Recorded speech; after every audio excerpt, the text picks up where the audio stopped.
In the mountains of eastern Afghanistan, the cold arrives without warning. It does not creep in from the north the way it does in other places. It simply drops, like a weight, somewhere around 0200 hours, when the body is at its lowest and the mind is beginning to fracture at the edges from lack of sleep. By late 2009, the Kunar province had become something of a riddle wrapped inside a war. Officially, it was counterinsurgency territory, a patchwork of narrow valleys, pine forests, and ancient villages where U.S. forces and Taliban fighters played a chess game that neither side could fully win. Unofficially, the men who served there called it something else. Enemy Central. Indian country.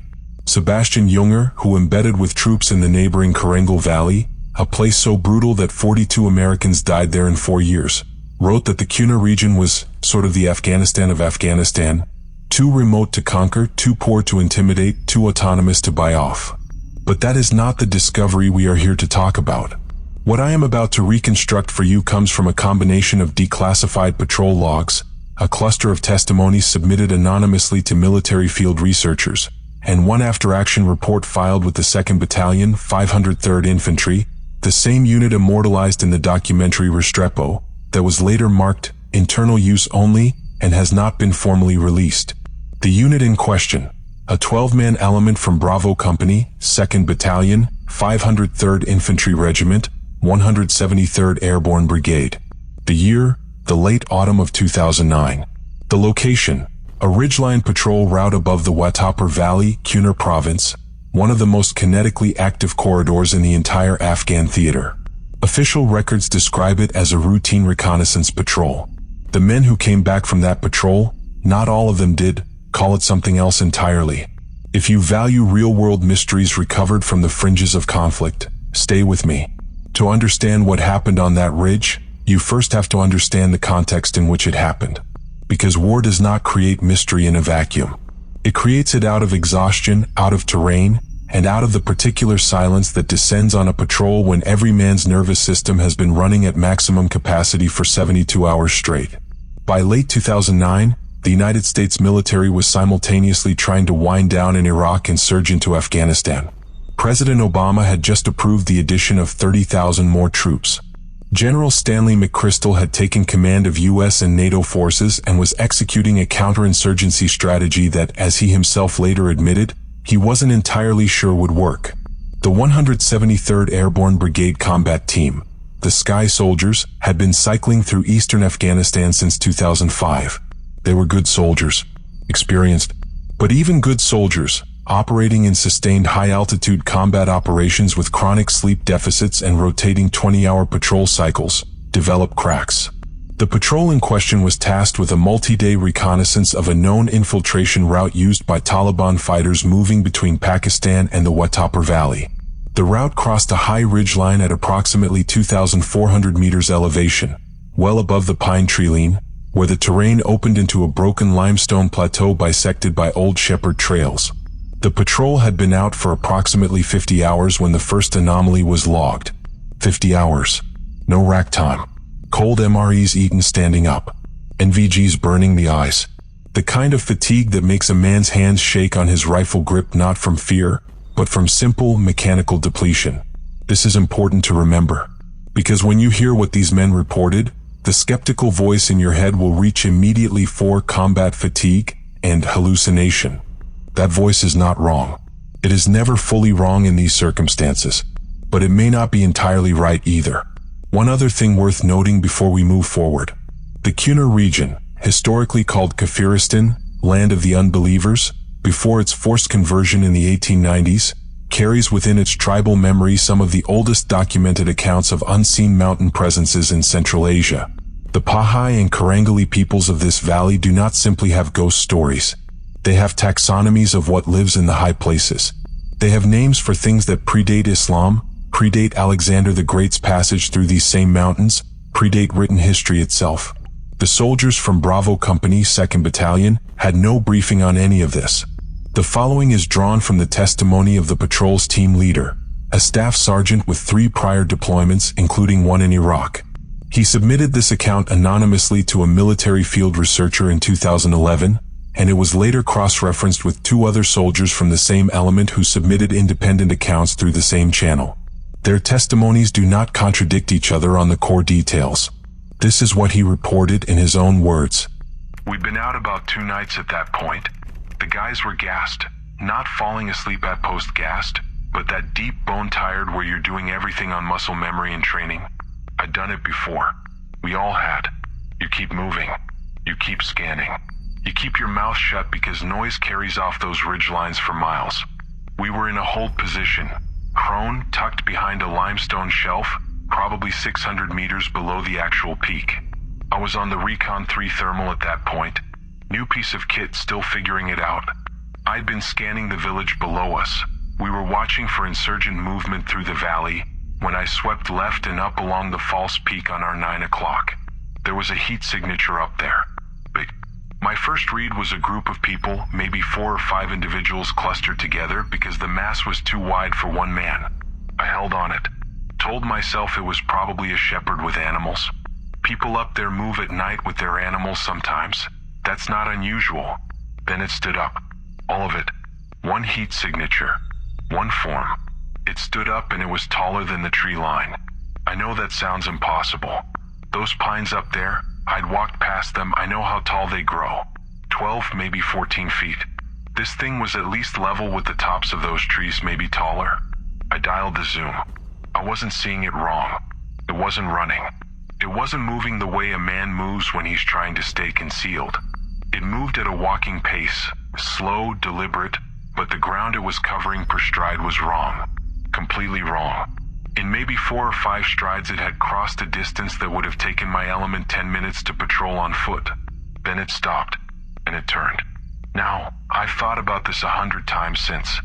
Thermal imaging doesn't give you facial detail. You're reading heat. You're reading mass and shape. What I registered was a form that stopped moving and oriented in our direction. That's all I can say for certain.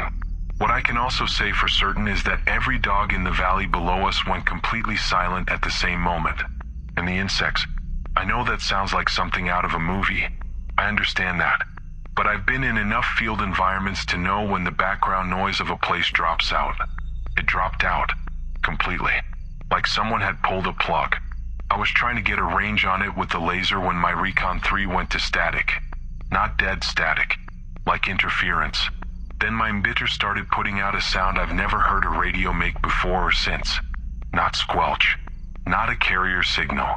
It was rhythmic, clicking and tonal. Almost like someone speaking in a pattern. But not a human language. He then woke his radio operator, a specialist who later filed his own independent account.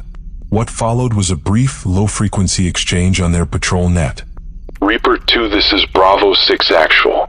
You getting any interference on comms right now? Over. Bravo 6, affirmative. Bitter is throwing some kind of tone. Like a cycling tone. I've never heard it do that. Over. Are you seeing anything on thermals to our north-northeast? Upper spur past the pine line? Thermals are cycling out. I've got intermittent. Negative on positive ID. Over. Hold your position. Don't key up unless I tell you. And Reaper 2, don't point your light up that hill. Over. Copy that, Bravo 6. What are we looking at? Over. I don't know. Bravo 6 out.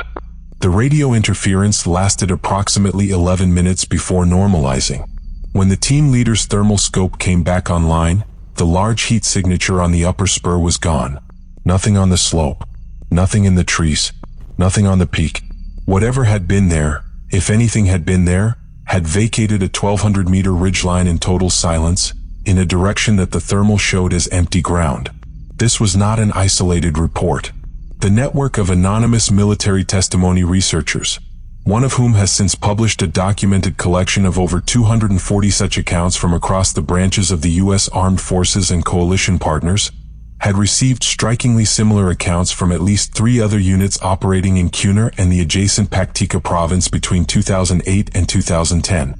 They share specifics that were never publicly disclosed, reported through separate channels, by men who had no contact with each other after their rotations ended. I started messing with the new Recon 3 thermal to learn its capabilities. I was scanning the spur line we were set in on and saw a very large heat signature at the top of one of the false peaks. I assumed it was a cluster of Taliban fighters around a fire. Then all of it stood up as one being.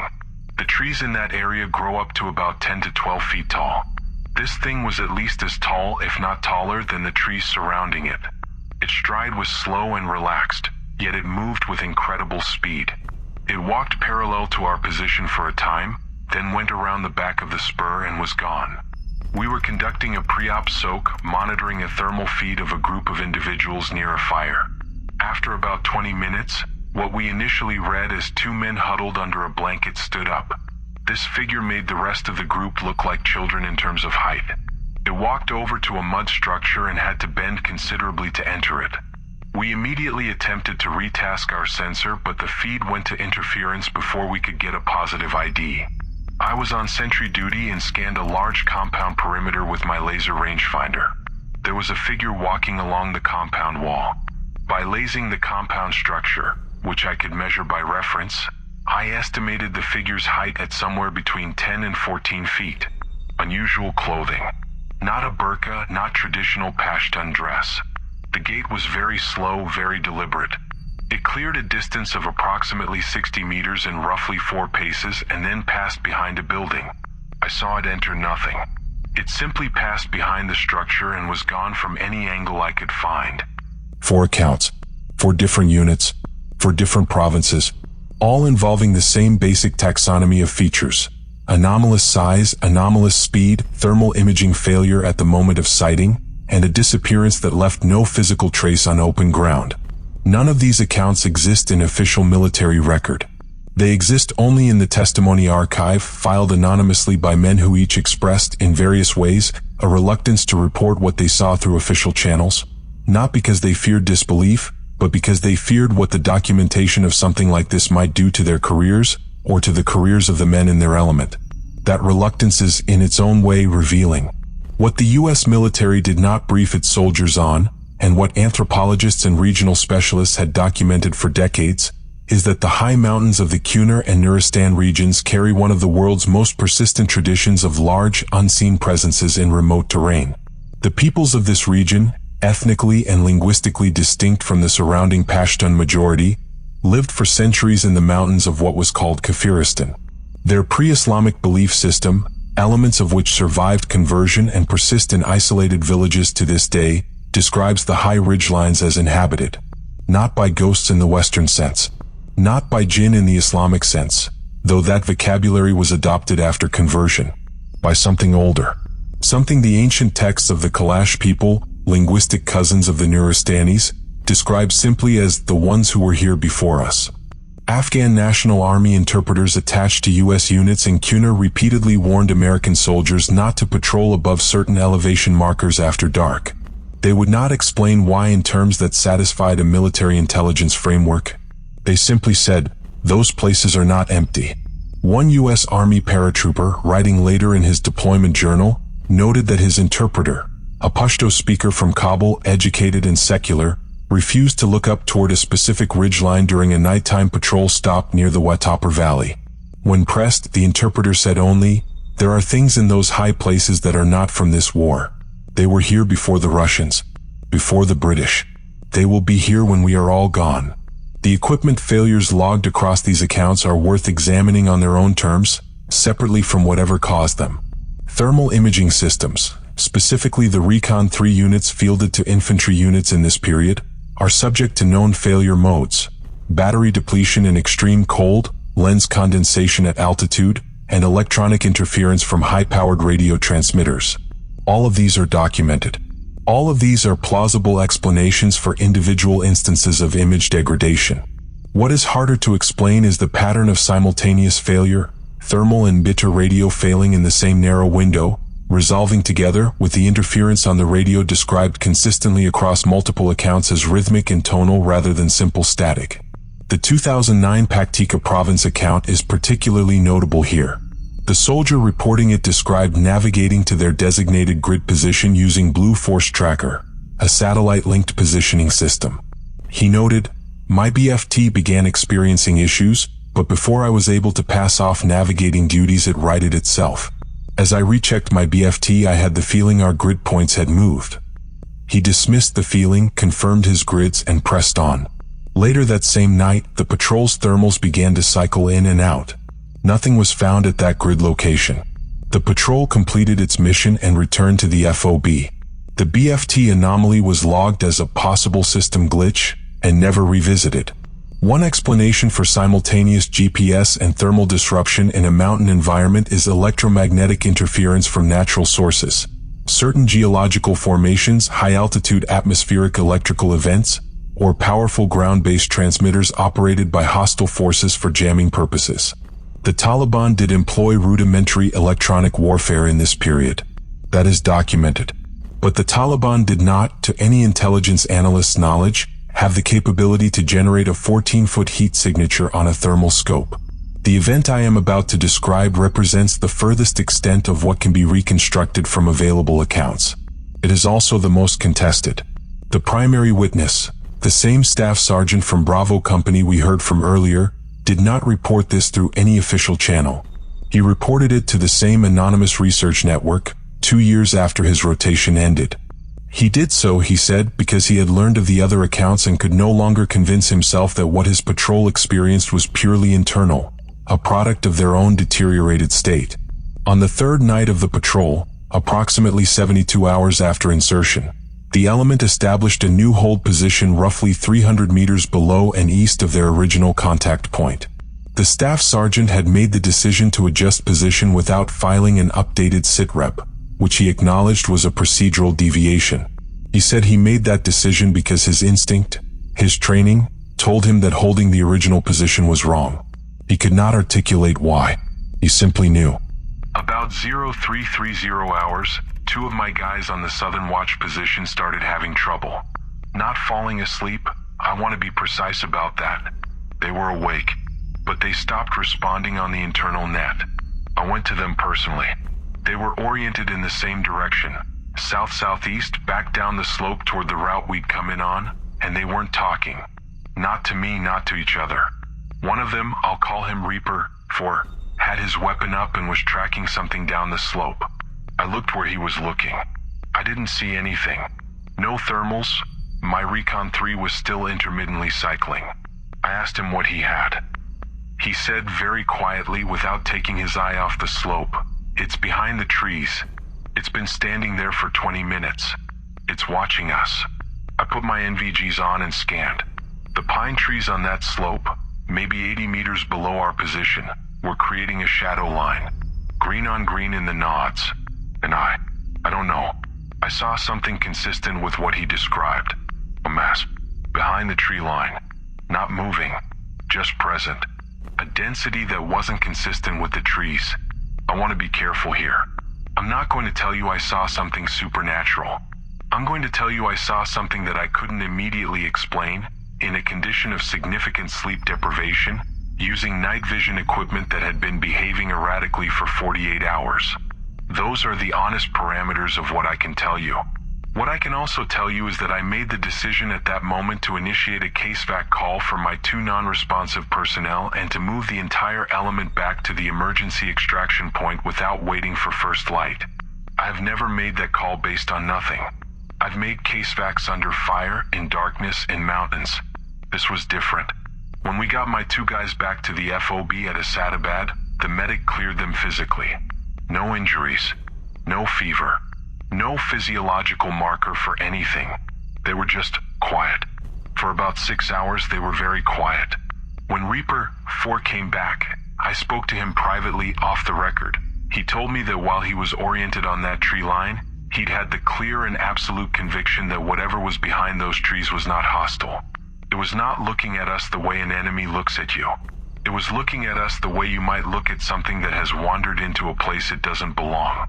He said, "Sergeant, I've had men try to kill me. I know what that feels like. That's not what this was. I don't know what to do with that. I never have." The after-action report filed for this patrol is real. It exists, or rather, a partial version of it exists, in the accessible record of the 173rd Airborne Brigade's operations logs for that period. The version that has been made available, through a Freedom of Information Act request filed by a military history researcher in 2014, is substantially redacted. The unredacted portions describe a routine reconnaissance patrol. Uneventful.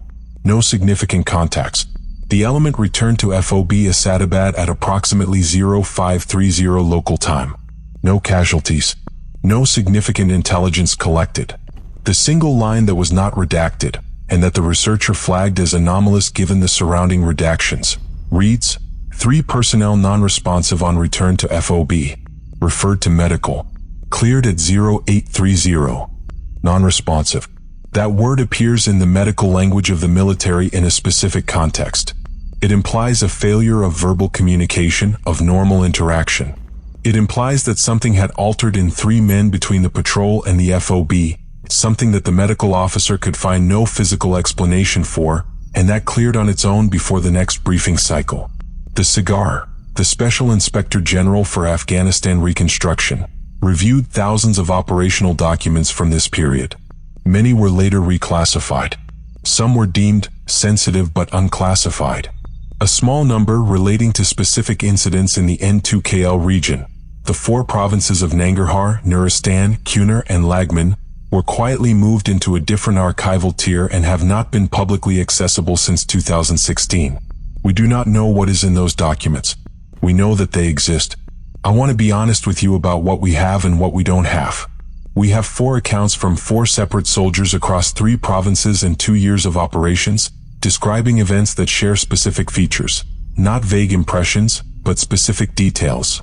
Anomalous thermal signatures, synchronized equipment failure, radio interference that was rhythmic rather than random, a reported presence that did not behave according to any known tactical pattern of human adversaries, and a profound, uncharacteristic stillness in the natural world at the moment of contact.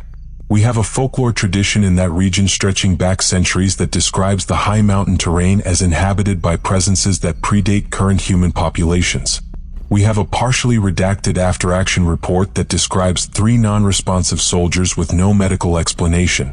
And we have a body of documentation from that same period, the Afghanistan papers, the WikiLeaks war logs, the SIGAR reports, that collectively establish beyond any reasonable doubt that the official record of the Afghan war was, on multiple levels, an incomplete and sometimes deliberately distorted account of events on the ground. What is the alternative hypothesis for what these men saw? The most defensible one is this: combat fatigue, chronic sleep deprivation, and high-altitude hypoxia can produce hallucinations in otherwise healthy, experienced soldiers. This is documented medical fact. Multiple soldiers experiencing similar hallucinations in the same environment is less common, but not impossible. Shared cognitive frameworks, the same extreme physical conditions, and the social contagion of fear can produce convergent sensory experiences in groups. A second hypothesis: Taliban psychological operations. Insurgent forces in Afghanistan did employ various forms of intimidation and information warfare. Generating sounds, using reflected light, exploiting local folklore to undermine coalition morale. These are all within the documented scope of irregular warfare tactics. A third hypothesis: a naturally occurring phenomenon, an atmospheric optical effect, a large animal species native to the region and rarely documented at altitude, an electromagnetic anomaly generated by the geological conditions of the limestone plateau, that was misinterpreted by exhausted men with impaired perceptual systems. I am not here to dismiss any of these explanations. I present them to you in full because the alternative, defaulting immediately to the extraordinary, is a failure of intellectual honesty. And intellectual honesty is the only instrument we have in places where the truth has been buried under 20 years of war, redaction, and institutional silence. But I also note this: every one of those men, the team leader with 3 prior deployments, the airman watching a feed from a reconnaissance platform, the infantry team leader scanning an unfamiliar thermal scope, the Australian officer lasing a compound from sentry position, every one of them, in their own words at different times in different places, said some version of the same thing: that what they saw could not have been a man. War creates many ghosts, but not all of them are human. If you found value in this investigation, consider subscribing. Every account recovered from the fringes of conflict deserves to be heard.